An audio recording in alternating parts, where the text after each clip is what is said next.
In this lesson, we're going to be talking about particles. To add a particle to a slide, first go to the slide and then click the Items button. And in the pop-up window, click Add Particle. The count field takes the number of pieces that the particle is made of. For the base name, this structure is the best. The Shape drop-down presents all available preset shapes that you can apply to the particle. And the Radius field assigns the radius of the particle that will be created by positioning particle pieces next to each other. The Custom Positions field is used for custom particles, and since we are using a preset one, we can leave it blank. The Style field takes CSS and applies it to all pieces of the particle. The type can be set as IMG for image or div for other types. The Texture field can accept an image path that will be used as a texture for every particle's piece.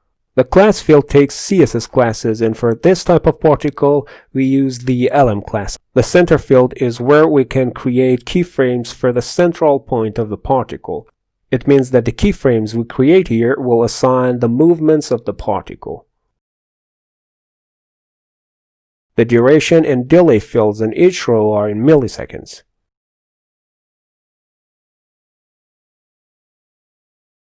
We can choose if particle pieces should look at camera all the time. Also, auto-rotation can be activated for particles. The No Underground field prevents the particle pieces from falling lower than the ground.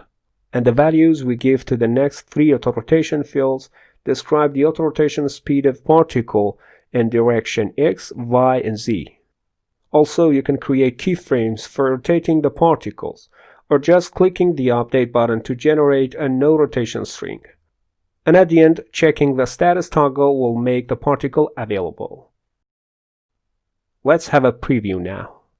As you see, the particle is created and active, but it has some issues that needs to be fixed.